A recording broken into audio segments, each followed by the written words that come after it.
What is up, everybody? Welcome back to another replay cast here in Heroes Hearth Warcraft 3. My name is Kendric, and today it's my pleasure to present to you Hitman against Blade, the European powerhouse, the human powerhouse. Many consider him to be among the top 2 humans in Europe, maybe next to Hawk, depending on how far you want to go back really into history, because recently I would actually say that Blade might definitely be the #1 human in Europe, getting some really dope results in recent tournaments, and Hawk being a little bit on a slow momentum phase, I would say, not really at his peak at the moment. So let's see how Blade is going to fare against the powerhouse from the NAs, you know, one of the strongest US players next to Cruncher at the moment, I would say. Hitman, representing the Orcs. Of course, he's a multi-time Fight Night champion here on the channel, on the platform as well. He's had the longest win streak of any player participating in the format so far.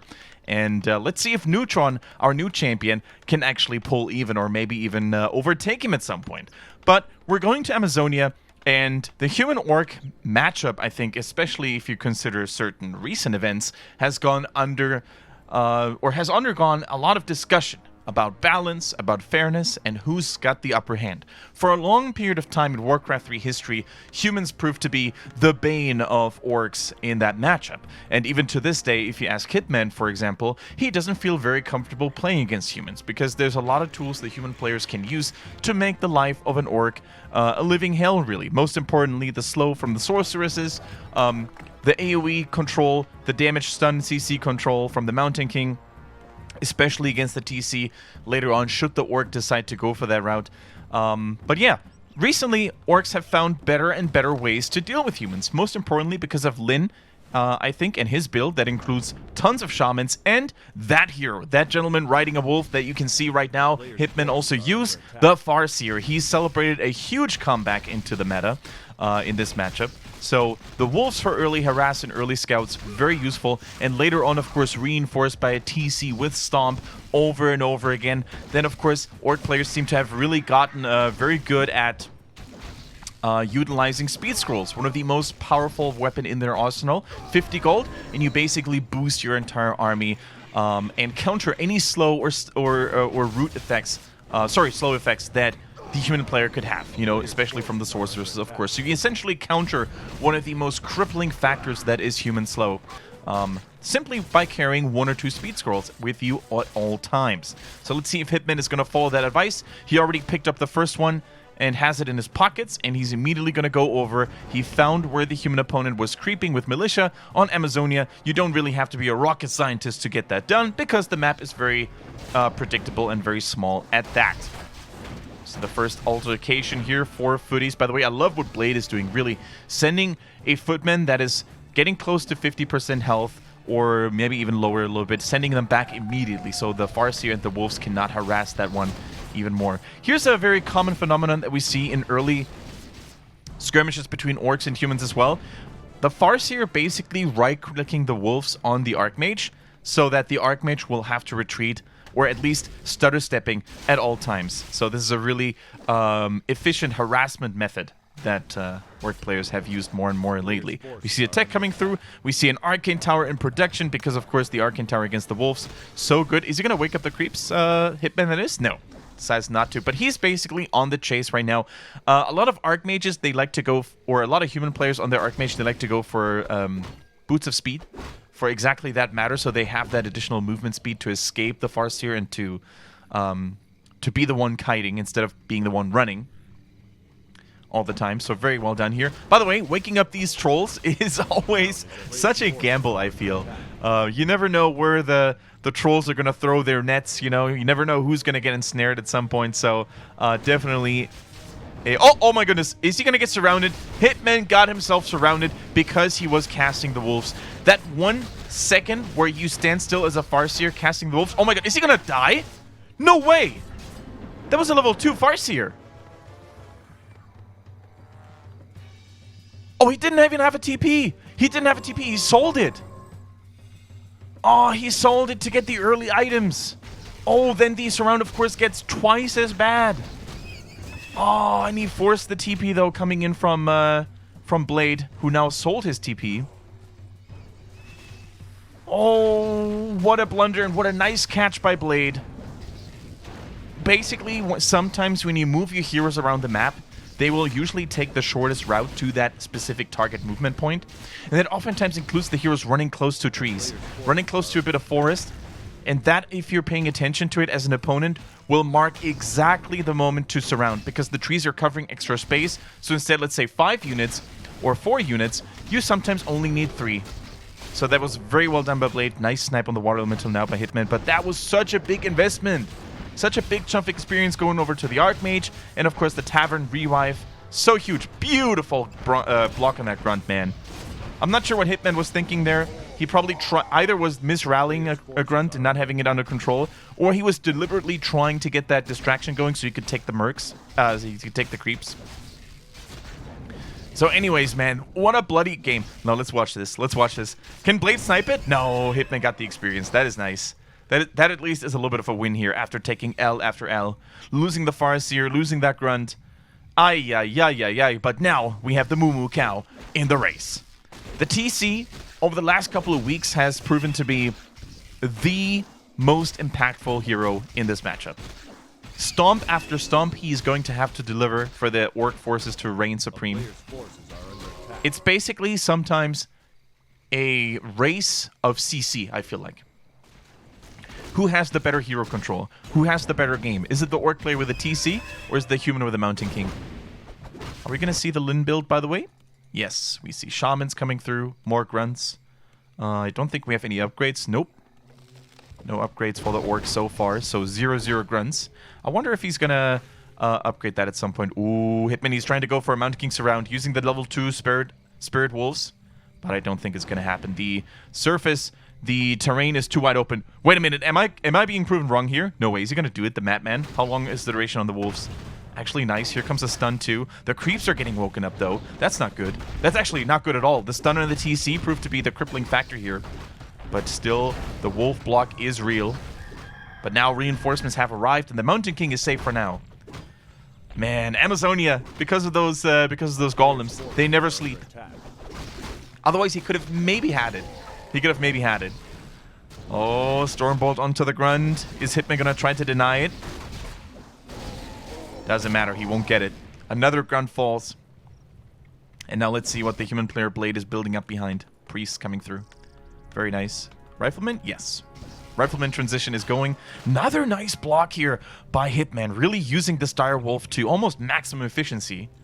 So after this rough start, after this... big blunder with the Farseer, I think he's found his way back in there, and the human is getting pushed back because the presence of the Orc is so good. And during Fight Night, Grubby and I, we commented on Hitman's map awareness as well and praised it because he always seems to have a grasp on where his opponent is currently going to. Yeah, Rifleman transition. That creep cam might be a little bit ambitious though. He was trying to snipe the Sasquatch to get the item as quickly as possible, but Blade, of course, knows exactly what's going on. He even brought militias to the fray. So he has more manpower, he has more front lining, but is he willing to commit to this? Maybe he thinks his forces aren't big enough yet. Needs a couple more rifles, needs a couple more levels on the Mountain King. Look at this, 1.4. That is not where he wants to be. Got movement speed boosts, so that's good. But especially if you compare creeping progress now to the TC, the melee counterpart to the Mountain King. He's 2.5, really. 2.5. And almost everything on the side of Blade has been crept now. Can he move out? Spellbreakers in the mix. A nice variety of human units. Spellbreakers, priests, riflemen. Purges coming through, stun coming through. Hitman is determined to make this Mountain King the last of his race. He's gonna get him. He stuns additional units, and he got him. Hitman with the execution. Surgical strike against the Mountain King. Contains his human opponent, and doesn't even have to use his movement speed scroll. You know? Nothing. No scroll of speed. Doesn't have to use it. No slows, of course, by the Sorceress. I think that's one of the adaptations by human players these days. Instead of even going for Sorceresses, or at least too many Sorceresses, they just focus on Spellbreakers and Priests only. Priests, of course, very useful against the Wolves with the AoE Dispel. But yeah, this is a problem right now. The Mountain King, still being revived, is not going to get any experience off this creep camp. And Hitman came back. Still has the grunts. still has the shamans. So I think for Blade, it's going to come down a lot to focusing the right targets with the right units. Try to kill the shamans with the riflemen. I think it's actually a fake. We've seen this before. I think the one rifleman was actually a fake. And he's now going into spellbreaks. Look at the spellbreaker numbers. They're climbing and climbing. Perhaps he was trying to force a reaction from Hitman. Like a transition into, I don't know, more grunts. When in reality, he doesn't want to do that necessarily. Kodo, by the way, not to be found anywhere. Only grunts and shamans. No Kodo, nothing. No raiders, no addition to that. Just the pure force of the standard 2-core unit types. But yeah, Blade with a really cool trick here, by the way. Really forcing a lot of spellbreakers. And that is kind of cool, you know, against the wolves later. The upgrade should be finished by now. Control magic should be finished. I'm pretty sure I saw the logo earlier. So the Spirit Wolves can now be taken over. Especially at level 3. If you have these Invis-Wolves show themselves, that could be huge. That could be massive, actually. Yeah, Blade knows where the opponent is, and can the human bounce back here? Mountain King still not level 2. It's going to be so crucial to kill a couple of units. Who's going to get the experience? Who's going to get the item of the Rogue Wizard? It is the Orc. Got it. Hitman secured. Secures himself the big Illyria's Flute of Accuracy, by the way. Huge. Humongous item pickup there to deny it from the human. Not because you want it yourself, because shamans, you know, they don't really benefit of it. But you don't want to give it to the human. And the Mountain King once again trapped. Blocked by his own forces. And Hitman on a warpath. Just domination from start to finish. The Lin style played to almost perfection.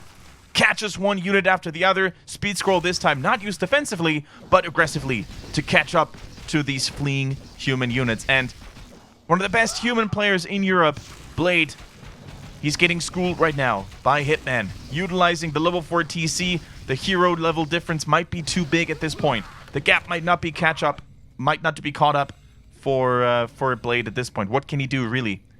Still has a considerable army size. Supply 50 to 50. 36 army supply to 38. Shoutouts to Pat once again. I love this overlay. I'm in love with it. One could even say I'm in love with Pat. Yeah, it's going to come down to items. Invul. Scroll of Healing. Mountain King level 2 now. But level 4 TC. That Chieftain ain't messing around.